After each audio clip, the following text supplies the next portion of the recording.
아멘. 은혜 찬송 감사합니다. 여러분, 이 찬송 가사처럼 십자가의 주님의 사랑이 여러분을 감동케 하는 여러분 그런 삶이 되시고 그런 오늘 예배가 되기를 축복을 드립니다. 아까 말씀드린 것처럼 오늘부터 사복음서의 두 번째 책인 마가복음서를 살펴보려고 합니다. 마가는 비록 12사도들처럼 예수님의 행적을 직접 따라다니며 일일이 목격한 자는 아니지만 일종의 선임 사도라 할 수 있는 베드로와 아주 가까운 사이였던 것으로 보입니다. 실제 베드로전서 5장 12절에 의하면은 베드로 본인이 마가를 내 아들 마가라고 표현할 정도로 두 사람은 가까웠던 사이였습니다. 아마 그는 베드로를 통해서 예수님을 처음 만나게 되고 예수님에 대한 모든 정보를 다 듣게 되었는지도 모릅니다. 그래서 전통적으로 많은 학자들은 베드로가 살아있을 때 마가가 그의 복음서를 쓴 것으로 추정을 하고 있습니다. 어쨌든 이런 베드로와의 관계에서 볼 때 마가복음은 베드로 사도를 통해서 직접 들은 예수님의 사역과 행적을 아주 빠른 속도로 전개해 나가는데요. 그래서 마가복음서의 특징 중에 하나가 다른 복음서들에 비해서 대체적으로 사건 진술이 매우 간단하다는 것입니다. 오늘 이 주제가 세례 요한의 이 외치는 소리인데 선풍기가 이렇게 또 외쳐주는 것 같습니다.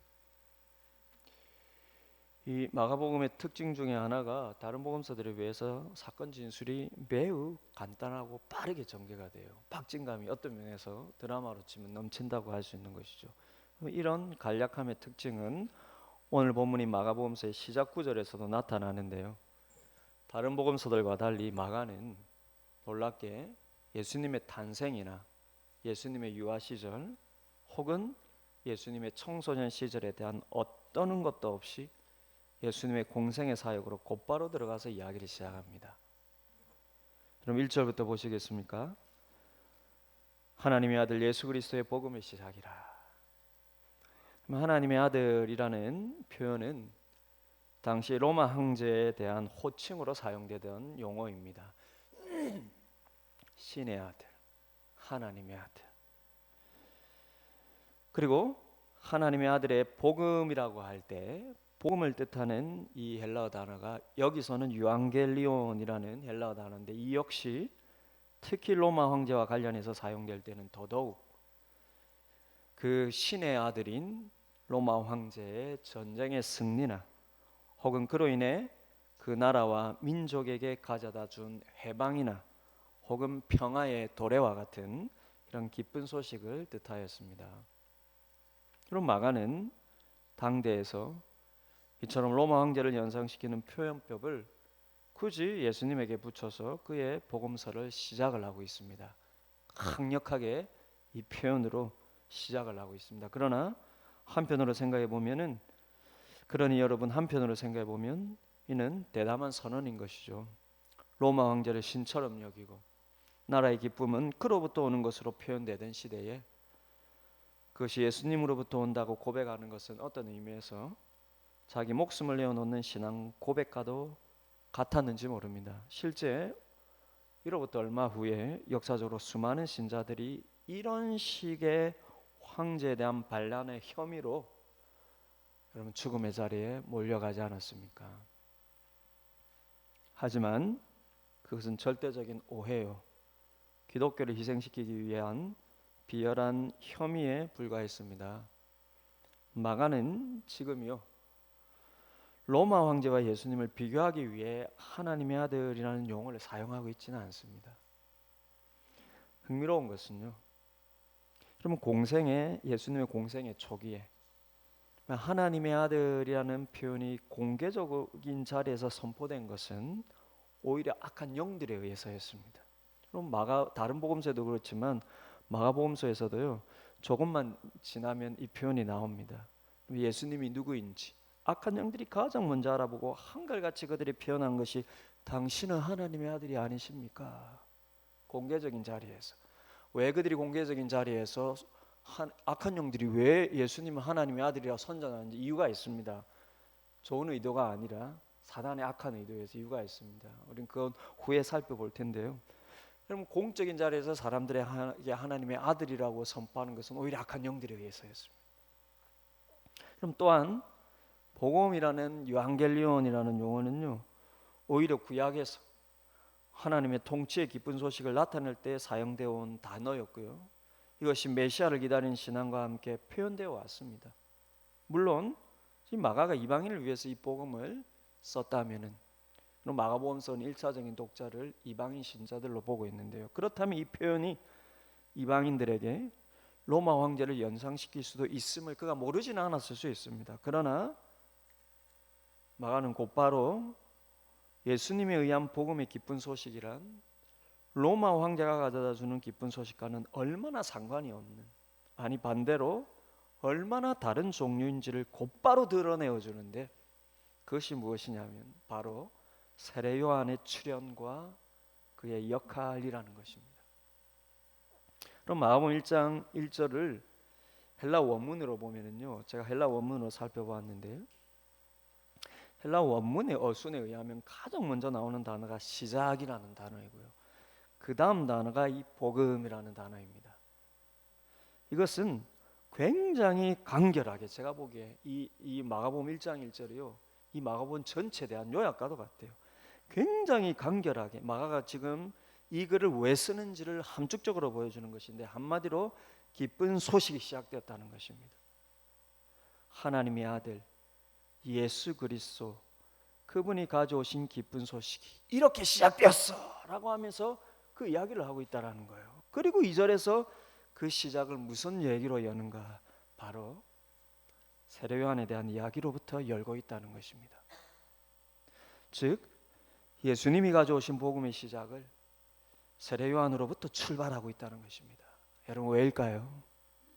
바로 세례 요한의 삶과, 저는 이 세례 요한만 얘기하면 눈물이 나는데, 이 세례 요한의 삶과 그 역할 자체가요, 이제 예수님이 시작하시는 그분의 복음이란 한마디로 무엇인지, 예수님의 복음의 성격과 본질을 아주 요약적으로 드러내어 주는 것이 세례 요한의 삶과 그 역할 자체였다는 것입니다. 그렇기 때문에 복음을 선포하시는 예수님의 공생애가 이처럼 세례 요한과의 만남으로부터 출발한다고 마가가 말해주는 것입니다. 세례 요한은 한낱 인간에 불과하잖아요. 하나님의 독생자가 가져오신, 만왕의 왕이신 그분이 가져오신 복음의 시작을 어떻게 이 한낱 연약한 인간으로부터 출발을 합니까? 그것도 이 한낱 연약한 인간에 불과한 이 세례 요한과 만왕의 왕이신 주님의 만남으로부터 그분의 복음이 출발한다고 시작합니까? 그의 역할을 통하여서 하나님의 위대한 일을 시작을 하시는 이유가 있다는 것입니다. 그러니 사랑하는 여러분, 우리의 삶의 의미와 역할도 이와 같기를 소원합니다. 아니 더 구체적으로 우리의 생각과 마음 속에서요, 내 삶의 의미가 무엇이며 내 인생의 역할이 무엇인지에 대한 정의가 세례 요한처럼, 그리고 그것을 예수님의 복음의 시작으로 기록하고 있는 마가의 이 묵상처럼 아주 간결하기를 소원합니다. 우리의 삶의 의미가요, 살아가면서 여러 가지 일들을 만나면서 참 복잡한 것 같고, 내가 왜 사는지, 내 삶의 의미가 무엇인지 얼마나 헷갈립니까? 그러나 우리의 삶의 목적은 하나님의 입장에서 보면 너무나 간결합니다. 근데 그 간결한 삶의 의미는 하나님을 만났을 때 주어진다. 우리의 삶의 의미의 간결한 정리는 하나님을 만났을 때, 제대로 만났을 때 시작이 되는 것입니다. 그럼 내 삶의 의미가 무엇이고 내 남은 인생의 역할이 무엇입니까? 하나님의 아들이신 예수님께서 사람의 몸으로 이 땅에 오셔서 보여주시고 가르쳐주시고 가져다 주신 기쁜 소식이라는 게 도대체 무엇인지, 그것을 요약적으로 그리고 분명하고도 간결하게 세상에 보여주는 것. 저 사람의 삶을 보니까 저 사람이 믿고 있는 복음이 무엇인지, 그 복음이 저 사람에게 무엇을 줬는지, 그것을 간결하게 보여주는 삶. 그것이 하나님께서 우리를 이 땅에 보내시고 우리를 구원하신 이유라는 것입니다. 여러분의 삶의 연륜이 길어질수록 인생에 남은 삶이 그래서 점점 짧아지면 짧아질수록이요, 이처럼 예수님이 왜 기쁜 소식인지를 여러분 삶 자체가 증명하는 그런 인생들이 다 되시기를 주님의 이름으로 축복을 드립니다. 그렇다면 여러분, 세례 요한의 삶과 역할은 어떻게 예수님의 복음이 무엇인지 그 기쁜 소식의 성격과 본질을 드러냈을까요? 그 시대 하나님의 아들이라면 다 황제를 연상시키고 유앙겔리온이라고 하면 그 황제가 가다주는 세상의 평화, 그리고 사람들의 그 복된 삶, 다 이걸 연관시키는데 예수 그리스도를 가리켜 하나님의 아들이라 그러고 그분이 복음 유앙겔리온을 가져왔다라고 하면서 황제와는 다른 그 기쁜 소식의 성격과 본질을 그러면 세례 요한은 어떻게 드러내었을까요? 그럼 마가는 세례 요한으로부터 예수님의 복음의 시작을 증거하면서 그것이 구약에서 예언된 일임을 가장 먼저 밝힙니다. 여러분 2절을 보십시오. 2절과 3절을 보시면요, 선지자 이사야의 글에 보라, 내가 내 사자를 네 앞에 보내노니 그가 내 길을 준비하리라. 광야에서 외치는 자의 소리가 있어 이르되 너희는 주의 길을 준비하라. 그의 길을 오실 길을 곧게 하라. 기록된 것과 같이. 그러면 사실 이 구절은 이사야서 한 구절과 말라기서의 한 구절을 합쳐 놓은 거예요. 근데 마가는 이사야 선지자를 대표자로 내세웁니다. 중요한 것은 이 두 예언의 핵심이 무엇인가? 메시아 곧 예수님이 구원과 평화의 기쁜 소식을 가져오기 전에 그 메시아의 길을 준비하는 하나님의 사자 곧 메신저가 오리라는 것입니다. 그런데 메시아가 오기 전에 그가 사람들에게 무엇을 준비시키는 것일까요? 메시아가 곧 온다는 사실을 알리는 것도 있지만 더 중요한 것은 그래서 실제적으로 사람들을 준비시키는 내용이 있습니다. 이게 세례 요한의 역할이었고요, 그가 이 땅에 오기 전에 700년 전에 이사야를 통하여서 세례 요한이라는 존재에 대한 예언의 그 내용이었다는 것입니다. 다시 말하면 곧 메시아가 오실 것인데 그분이 가져오시는 구원과 평화를 깨닫고 얻기 위해서는 이것이 필요해라고 준비시키는 것이 있다라는 것입니다. 그것이 무엇입니까? 곧 죄에 대한 고백과 돌이킴, 즉 회개입니다. 그래서 메시아의 길을 준비하는 세례 요한의 사명은 한마디로 사람들에게 죄를, 네가 하나님 앞에 죄인이라는 걸 깨닫게 하는 것. 그래서 너는 영원한 심판을 받을 수밖에 없는 하나님과 영적으로 원수라는 것을 깨닫게 하는 것. 이게 회개 세례를 베푸는, 그래서 예수님의 길을 준비하는 역할이었다는 것입니다. 여러분 4절과 5절을 보십시오. 세례 요한이 광야에 이르러 죄 사함을 받게 하는 회개의 세례를 전파하니 온 유대 지방과 예루살렘 사람이 다 나아가 자기 죄를 제복하고 요단강에서 그에게 세례를 받더라. 그럼 오늘날도 우리가 예수님에 대해서 기대하는 것들이 얼마나 그분이 이 땅에 오셔서 기쁜 소식을 전해주시는 이 본질과 멀리 있습니까? 하나님은요, 오래전 구약에서부터 그분의 독생자를 메시아로 이 땅에 보내주시는 이유를 너무나 분명하게 말씀해 주셨습니다. 그 이유가 무엇입니까?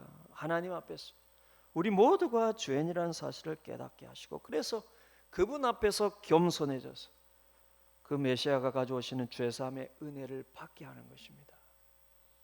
그럼 그것이 얼마나 그분이 오시는 목적인지, 그분에 앞서 그분의 길을 준비하기 위해 보내시는 메신저의 역할 역시 사람들에게 죄로부터의 회개를 선포하는 일이었다는 것입니다. 그게 세례 요한의 역할이었어요. 그럼 조국 무추님께서도 사람들에게 자신을 드러내기 시작하셨을 때 그 첫 말씀이 무엇입니까? 15절을 보십시오. 이르시되 때가 찼고 하나님의 나라가 가까웠으므로 회개하고 복음을 믿으라 하심으로. 그러나 여러분, 이 메시아의 역할, 예수님의 역할에 대해서 우리는 얼마나 스스로 우리가 만들어낸 다른 기대를 가지고 있습니까?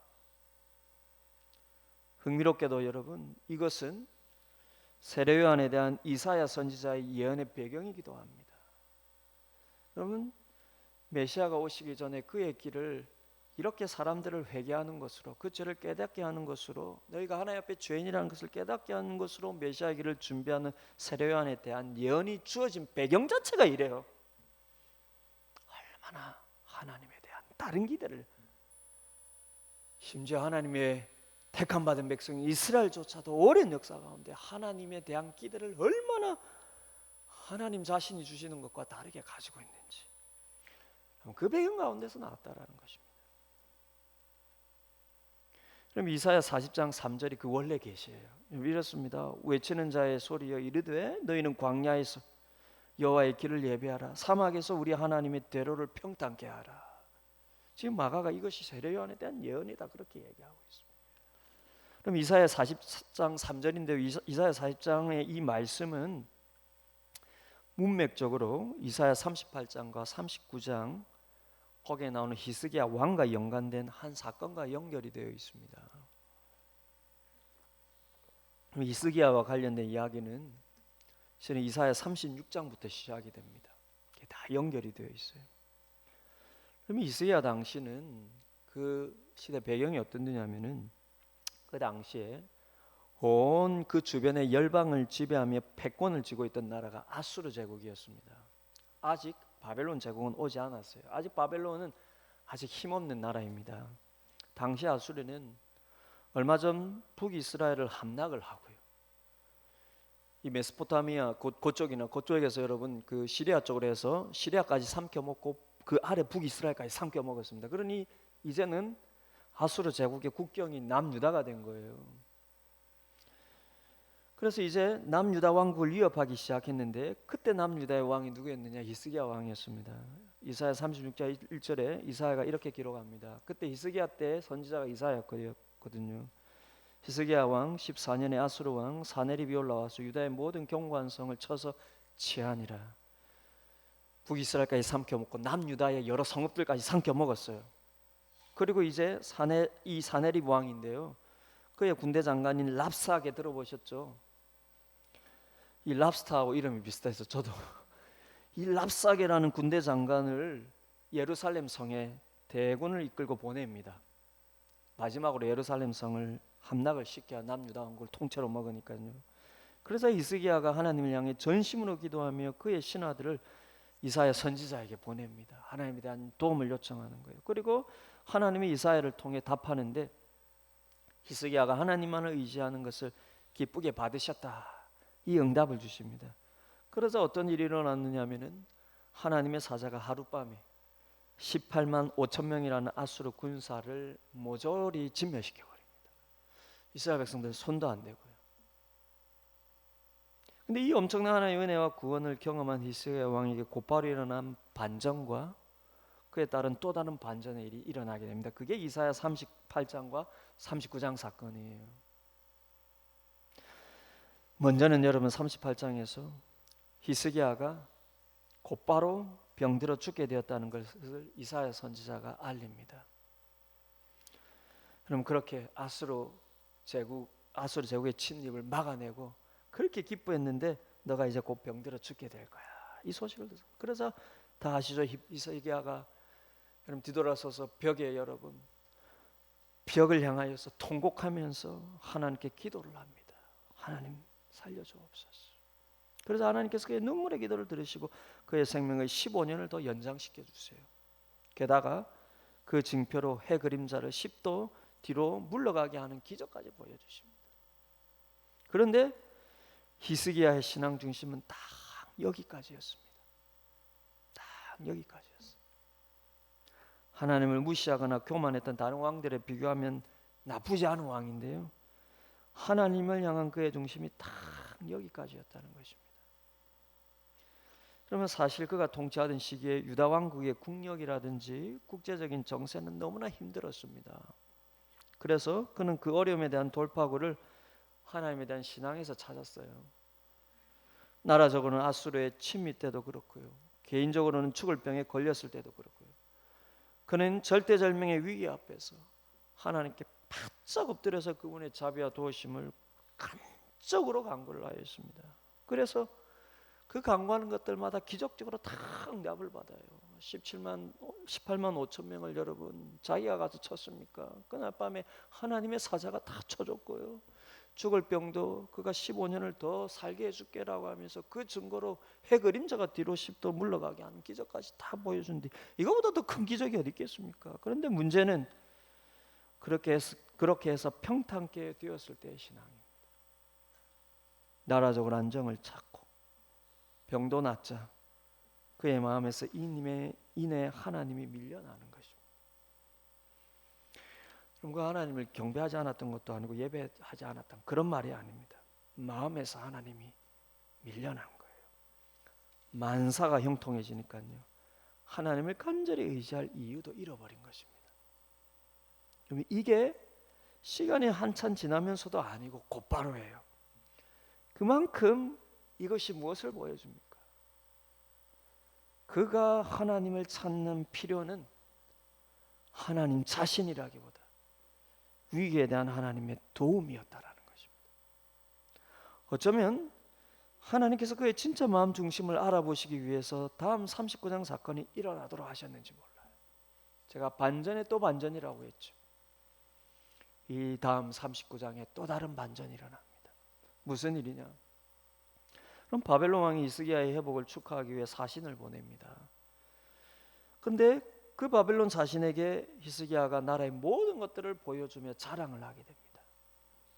그의 보물 창고와 그의 군대의 모든 무기고 나라의 모든 중요한 것들을 다 보여줘 버립니다. 자신의 비밀스러운 국력과 군사력을 이웃 나라 사신들에게 다 보여주는 거예요. 여러분 이 사신들이 지금 온 목적이 군사 협정을 맺기 위해서도 아니에요. 이 무기를 생산하는 MOU를 체결하기 위해서 온 사람들이 아닙니다. 그냥 병문안하고 회복에 대한 안부를 묻는 사신이에요. 왜냐하면 그때까지만 해도 이 바벨론 아주 약한 나라였기 때문에요. 그럼 힘 있는 나라라면 사신을 왜 보냅니까?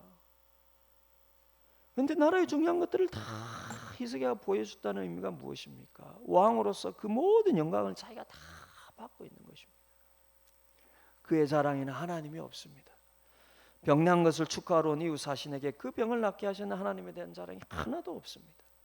그 모든 영광을 마치 자신의 성공인 것처럼 자기가 지금 다 받고 있는 것입니다. 여러분 이게 히스기야의 영성이었다라는 거예요. 그렇게 위대한 왕이요 그나마 좋은 왕처럼 보이지만 이게 히스기야의 영성의 중심이었다는 것입니다.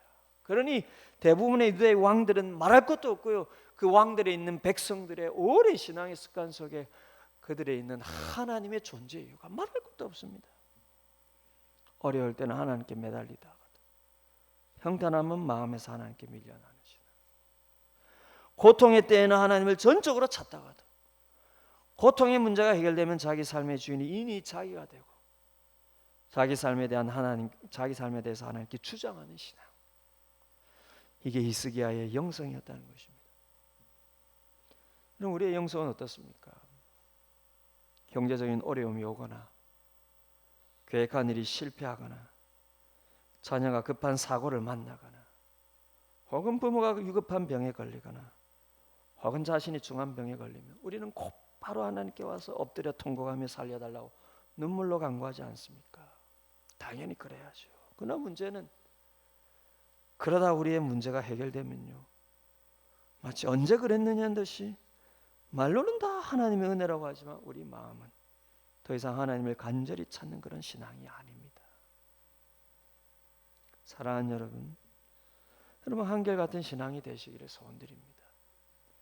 어려움 속에서 하나님을 간절히 찾는 신앙이 복된 신앙이지만 하나님께서 더 기뻐하는 신앙은요 어려움을 극복한 뒤에도 여전히 마음 중심에 하나님을 두는 신앙입니다. 그럼 하나님께서 모른 척 하시는 것 같아도요 다 계산하고 계십니다. 어려워서 매달릴 때 주신 기도 응답을 그렇다고 걷어가시지는 않아요. 그러나 그의 중심이 어떻게 변했는지 하나는 다 헤아려보고 계십니다. 히스기야에게도 마찬가지입니다. 괘씸하다고 15년의 약속하신 생명을 걷어가지는 않으세요.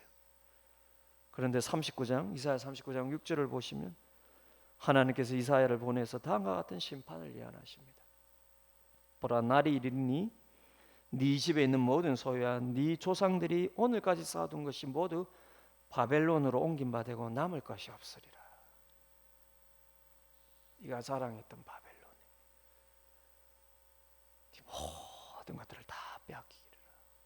가까운 훗날 너희 후손들이 지금 사신으로 와서 유다의 모든 국력을 확인한 이 바벨론에 의해서 다 몰락하고 예루살렘이 함락될 것이며 그 바벨론의 포로로 잡혀갈 것이라고 구체적인 심판의 계시가 바로 이때부터 주어집니다.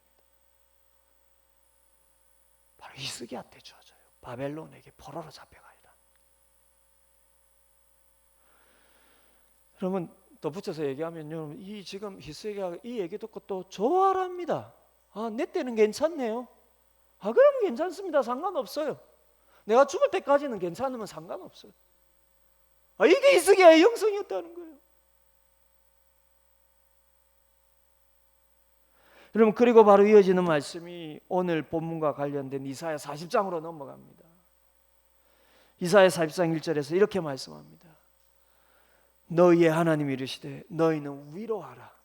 내 백성을 위로하라. 이 하나님의 백성을 위로하는 이유가 무슨 의미일까요?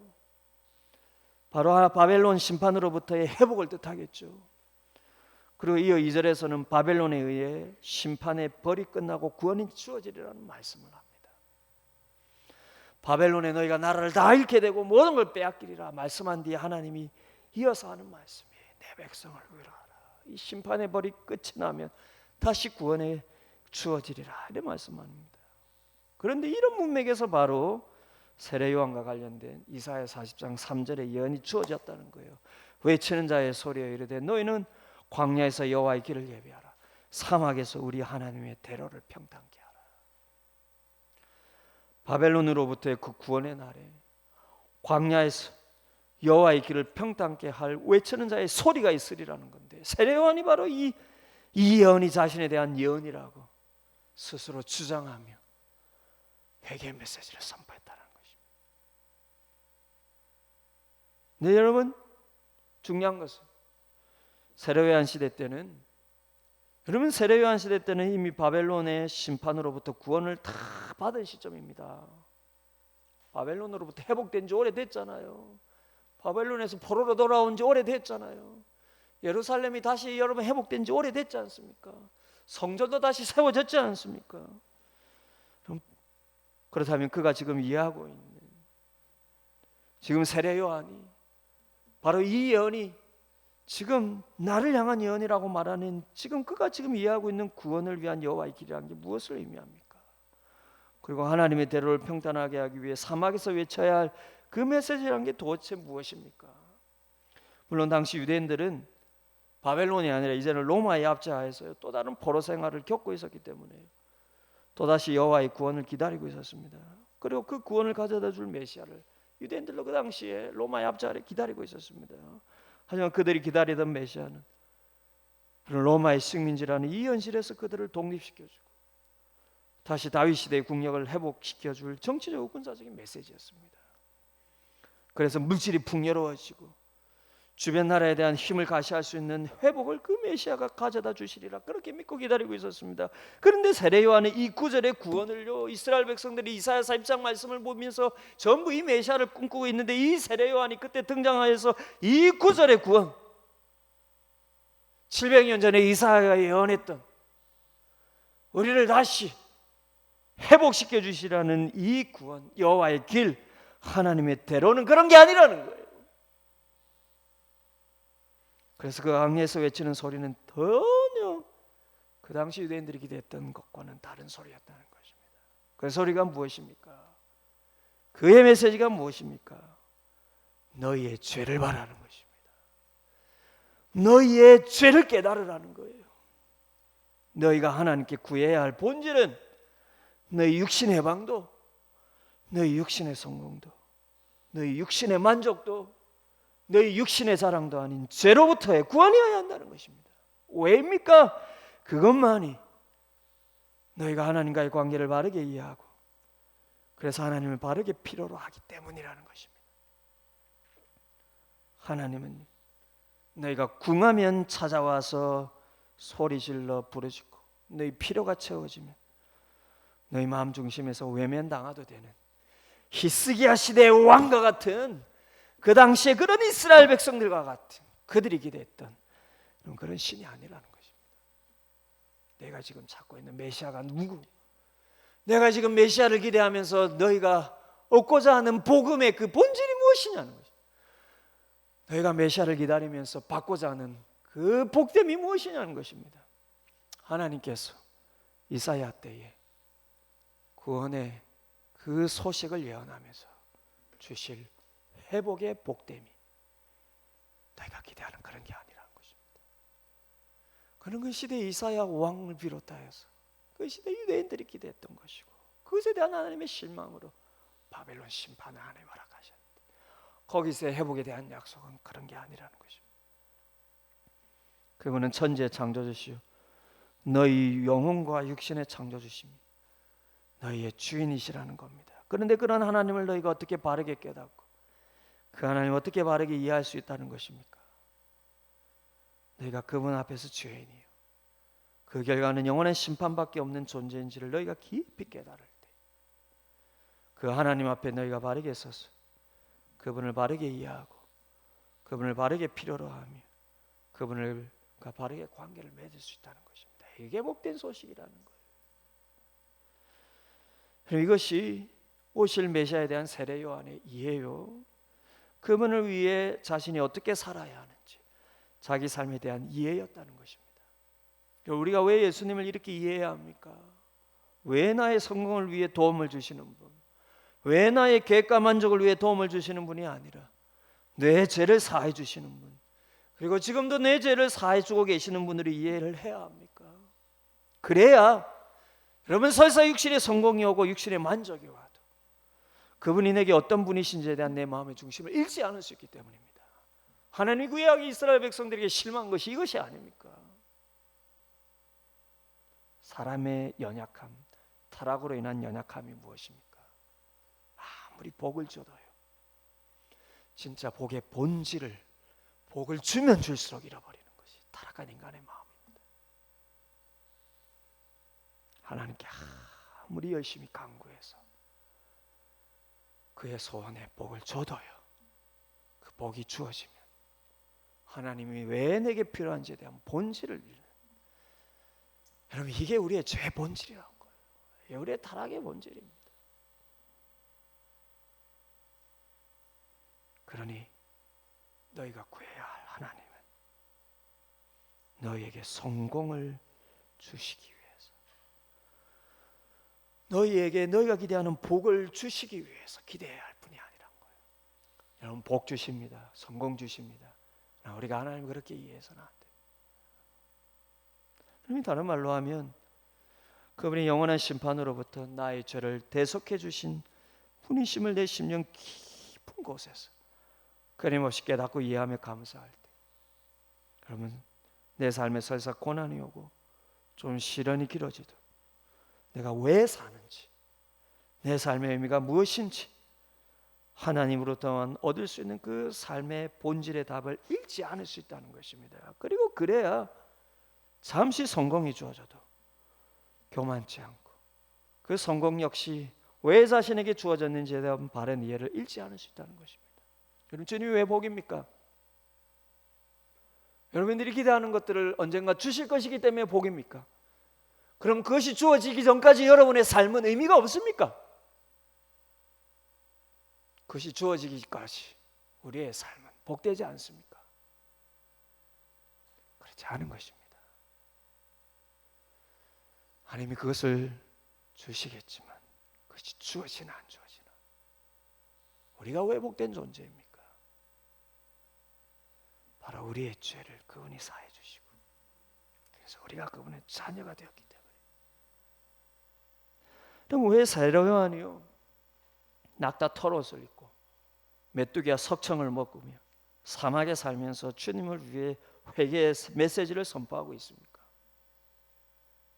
그럼 그때 유대인들이 기다리던 메시아, 그 메시아가 가져오리라 기대하던 물질과 권력의 풍요로움이 그 메시아가 오는 목적이라면요, 그러면 세례 요한은 낙타 털옷이 아닌 화려한 옷을 입어야 하고요, 큰 저택에 살면서 메시지를 전해야 하겠죠. 봐라, 하나님 제대로 믿으면 나처럼 된다. 봐라, 그러나 그는 왜 사막에 살면서 허름한 옷과 초라한 옷을, 초라한 음식을 먹고 살면서 성공의 메시지가 아닌 회개의 메시지를 전하고 있습니까? 인생의 본질을 말하고 있는 것입니다. 사람의 본질을 말하고 있는 것입니다. 삶의 본질을 친히 보여주면서 메시지를 증거하고 있는 거예요. 사람의 참된 목적과 삶의 참된 의미는요, 화려한 궁정과 좋은 음식과 내 뜻대로 이루어지는 성공에 달려있지 않다는 것입니다. 왜입니까? 그러한 것이 하나님과의 관계를 세우는 것도 아니에요. 그러한 것은 오히려 하나님 앞에서 자신이 누구인지, 그의 영혼을 겸비케 하고 자신의 삶의 목적과 의미가 무엇인지 자기 삶을 바르게 찾아 나가게 하는데 오히려 방해될 수 있기 때문입니다. 여러분, 하나님께서 왜 우리에게 고난을 주십니까? 네 삶의 본질, 네 존재의 본질이 무엇인지 오직 나에게서만 찾을 수 있다는 것을 우리에게 깊이 각인시키는 것입니다. 우리가 하나님 앞에서 자신이 누구이고 자기 삶이 무엇인지를 찾는 데 필요한 것은요, 단 하나밖에 없습니다. 내가 얼마나 그분 앞에서 죄인이에요. 내 죄로 인해서 내 마음의 기쁨과 삶의 모든 만족이 내 죄로 인해서 끊어졌다는 것을 깨달을 때, 그 죄를 사하시기 위해서 그분이 내게 주신 은혜의 본질이 무엇인지를 날마다 깨달으면서 내 복이 어디서 오는지를 잊지 않고 살아갈 수 있는 것입니다. 그럼 그 은혜의 본질이 무엇입니까? 바로 내 죄를 사하신 주님의 십자가 사랑이고, 그 십자가 사랑 아래서 내가 하나님의 자녀가 된 그 은혜이지 않습니까? 세례 요한이 바로 우리 죄를 사러 오신 주님의 길을 이렇게 준비시키면서 백성들에게 이 복음을 받을 준비를 시키는 것입니다. 그의 메시지뿐만 아니라요, 그의 삶의 모습 자체가요, 저에게를 준비시키는 것입니다. 자기 삶으로 친히 증명을 하면서 준비시키는 거예요. 사람의 복은 물질의 풍요와 세상의 성공에 달린 게 아니라 우리의 죄를 사하시는 하나님의 그 죄사함의 은혜에 달렸다는 것입니다. 그 은혜가 너희를 하나님의 자녀로 세우고 하나님 나라의 소망으로 세우면은 너희의 지금의 삶이 다르게 보이리라는 것입니다. 너희의 지금의 삶이 다르게 보이리라는 거예요. 그럼 주님께서도 이 땅에 오셔서 그분이 친히 보여주신 삶이 어떤 삶이십니까? 궁정의 삶이 아니었습니다. 부와 권력의 삶도 아니었습니다. 그 시대 사람들의 일상과도 같은 배고프고 가난한 삶이었습니다. 그런데 그분의 삶이 어떻게 백성들에게 위로가 될 수 있었습니까? 나를 보라는 거예요. 나를 보라는 거예요. 삶의 의미는 너희 육신이 갈망하는 그것에서 오는 것이 아니라는 것입니다.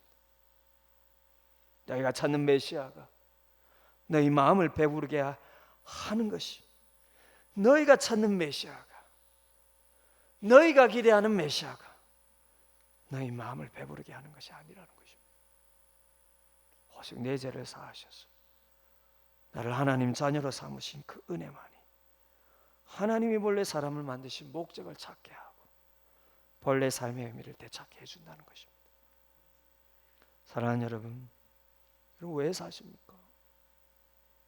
우리는 왜 예수를 믿습니까? 우리가 생각하는 복을 받기 위해서입니까? 아닙니다. 아니에요.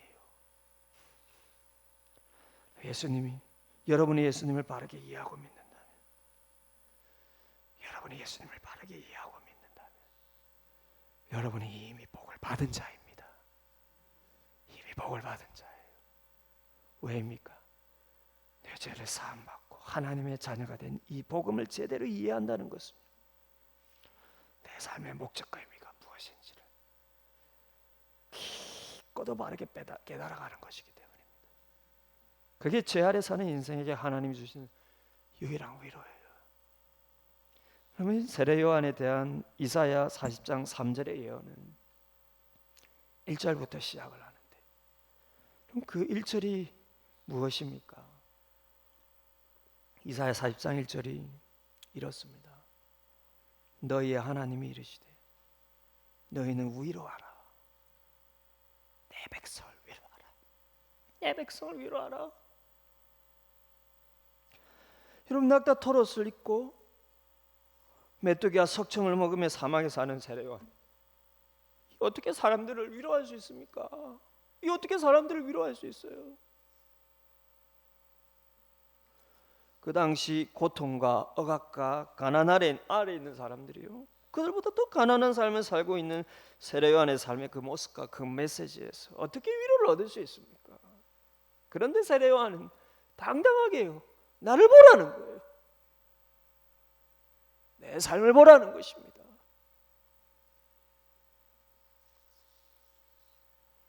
너희보다 더 가난하고 더 험한 삶을 살아도,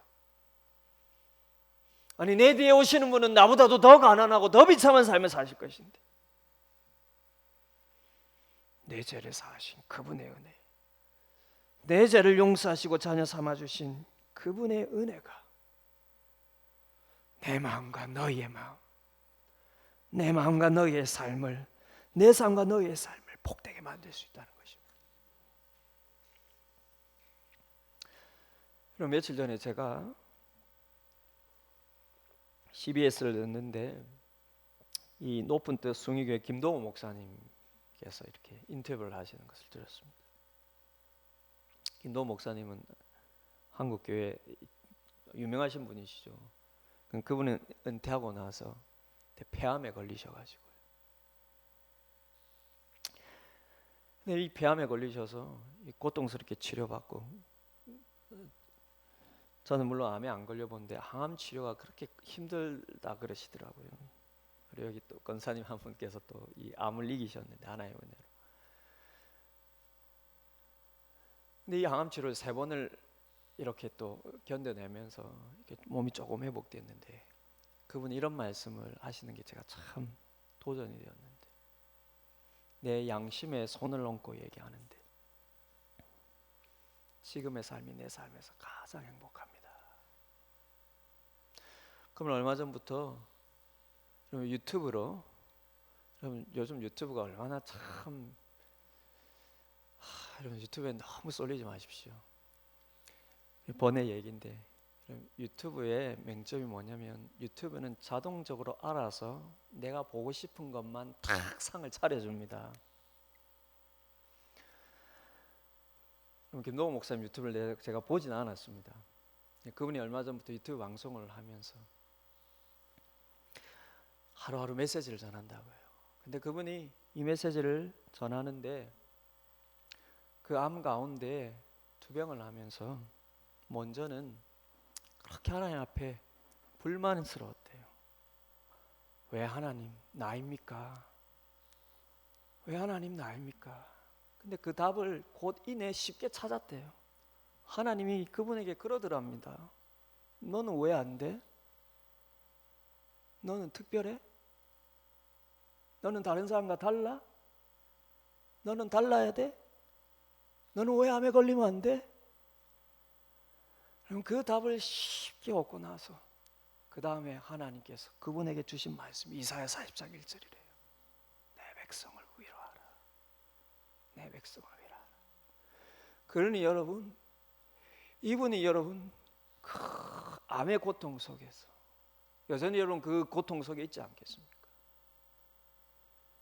그분이, 이분의 메시지가 그렇게 많은 사람들의 위로가 되는 것입니다. 그분이 여러분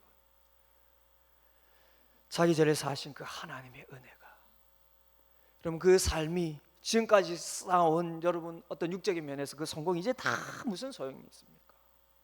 정말 죽음 앞에 갔다 온 분인데요.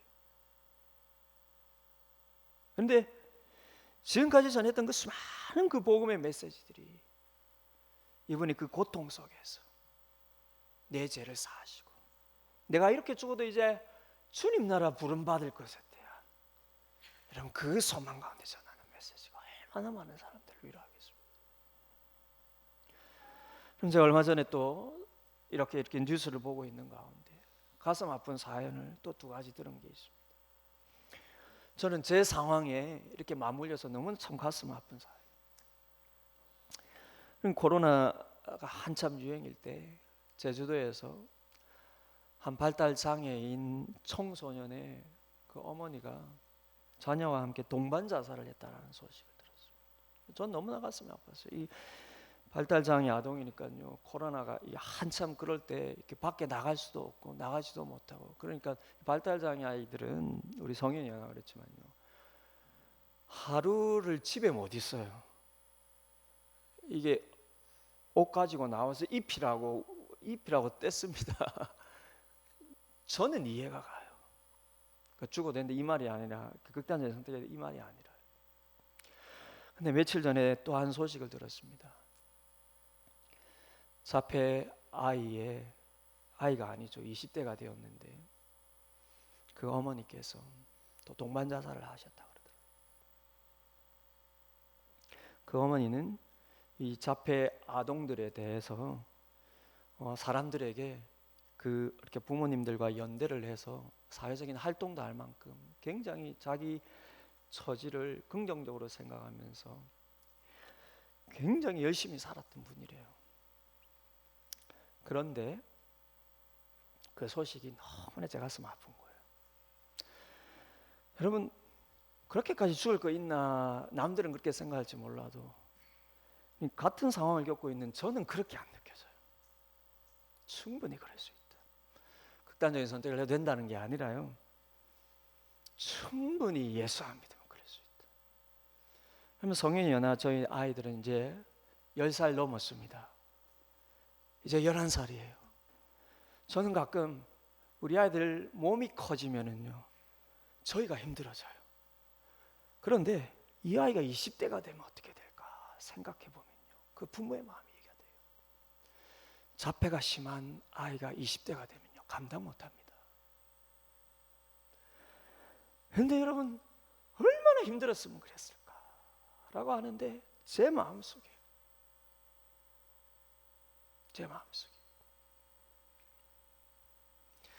하나님이 내게는 왜 두 놈이나 이 아이들을 주셨을까? 저라고 왜 안 힘들겠습니까?